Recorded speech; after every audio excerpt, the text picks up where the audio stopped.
Con 6 minutos, gracias por acompañarnos. Esto es Cartas sobre la Mesa. Hoy es una fecha importante, se recuerdan 76 años de la Declaración Universal de los Derechos Humanos. ¿Cómo estamos en esa materia en Bolivia? Pregunta que le traslado a nuestra invitada, quien tiene la gentileza de visitarnos en nuestro estudio, la doctora Paula Barriga. Doctora, es un gusto como siempre tenerla aquí. Buenas noches y bienvenida. Para mí el gusto, Paulita, realmente un honor poder compartir en este día tan especial para nosotros como seres humanos, más allá de los colores políticos, más allá de las diferencias. Los derechos humanos se establecen a raíz de la dignidad del ser humano, del respeto que debemos tener uno al otro y del respeto que lamentablemente en nuestro país se ha perdido, inclusive por la libertad a la libre locomoción, a la comunicación. Estamos viviendo en una etapa en la cual estamos vulnerados absolutamente todos nuestros derechos. ¿Y quiénes son los que más vulneran los derechos humanos en el país, doctora, bajo su criterio? ¿Es el mismo gobierno? Así es, estamos viviendo bajo un régimen que no nos permite ni siquiera ser disidentes, no nos permite pensar distinto, ya que de lo contrario estaríamos siendo procesados. Tenemos que levantar la voz pese a todo este esquema de gobierno que estamos viviendo. Lamento mucho decirlo y lamento que este espacio pueda develar aquellos aspectos en los cuales no nos sentimos seguros.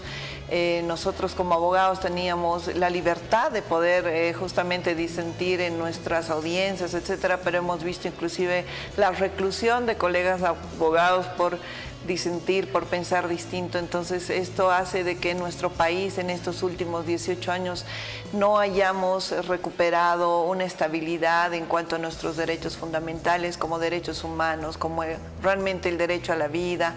No se hace un trabajo esquemático en cuanto a la protección de las mujeres, de los niños. No puede ser que cada año tengamos que contar muertes. Terminamos cada año con más de 200 feminicidios, Paulita. Entonces ya a qué nivel hemos llegado en el cual el Estado no se ocupa de las vulneraciones de los derechos fundamentales. Dentro de ese marco, hace al menos un mes, la Defensoría del Pueblo presentó un informe a propósito de derechos humanos. Ellos manifiestan que hubo grandes avances en materia de derechos humanos en Bolivia.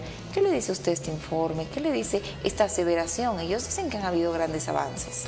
Considero de que la promulgación de algunas leyes hacen de que en Bolivia se pueda mostrar de que efectivamente estaríamos protegidos, pero la realidad del día a día en estrados judiciales, en el trabajo que desarrollamos como abogados, nos devela otro escenario.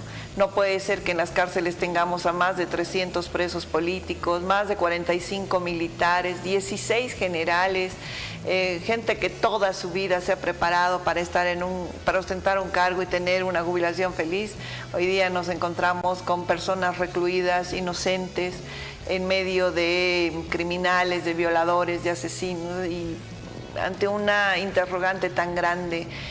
¿Se ha podido probar alguno de los delitos en cuanto a estas personas? En absoluto. No se demuestra un solo elemento probatorio, sin embargo están recluidos en cárceles.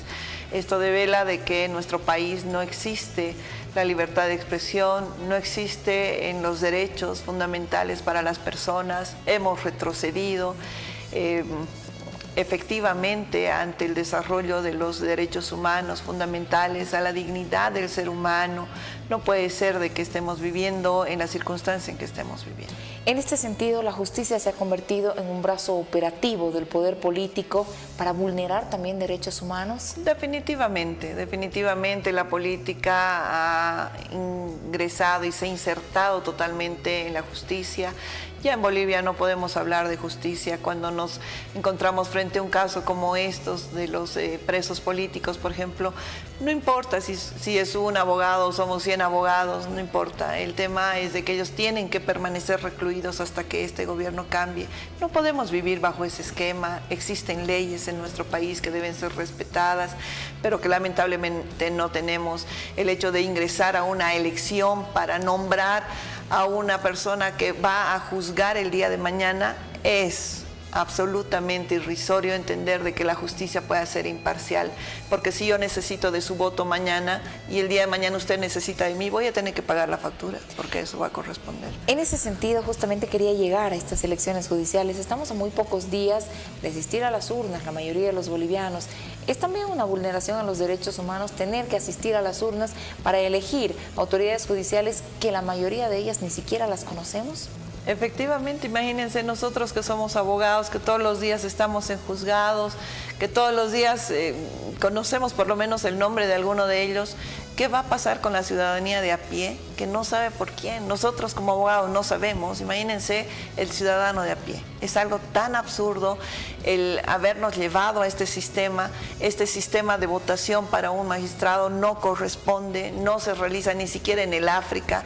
Nosotros no podemos entender cómo se ha esquematizado el hecho de llevar a un abogado a inscribirse en el Ministerio de Justicia, a tener que ir a una votación parcial. Imagínense una votación parcial solamente en Santa Cruz, Cochabamba y La Paz. ¿Y qué de los otros departamentos? ¿Qué de esos otros candidatos que han tenido que renunciar para ser parte de esta preselección?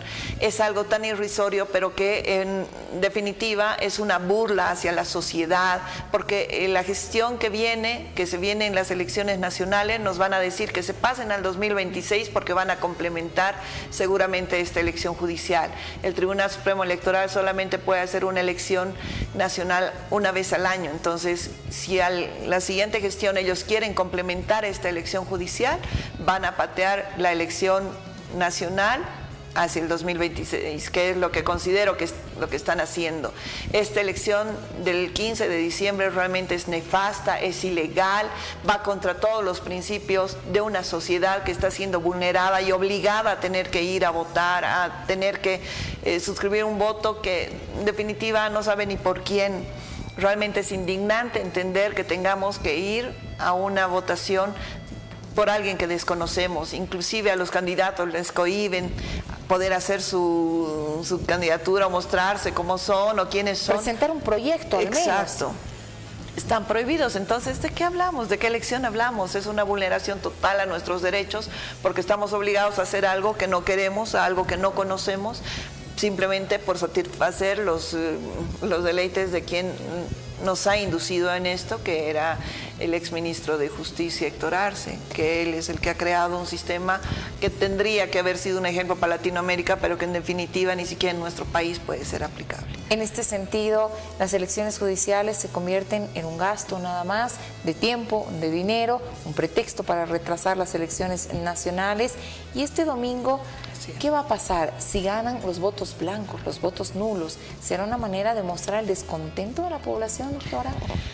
En definitiva, pero también entendemos de que va a ser un gasto insulso, como bien decías, para una sociedad que está ante una circunstancia económica tan difícil y tener que hacer un gasto exacerbado en algo que no corresponde, en algo que no es legal, que a la justicia ya no la convierte en una justicia imparcial, que la somete a una justicia que debe estar sometida al voto de una sociedad. Realmente es algo indignante que no comprendo cómo los mismos abogados aceptan que esto sea válido. Esto no es válido, esto no es legal.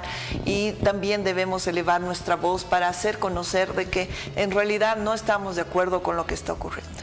Para ir cerrando, por favor, la entrevista, doctora, ¿qué pasa con los organismos internacionales?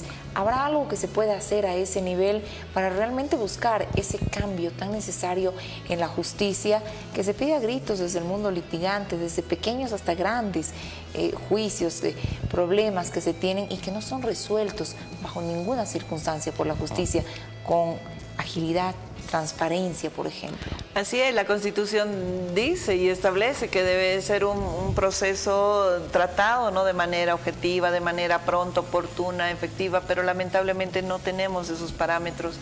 Y a nivel internacional, mandan las recomendaciones.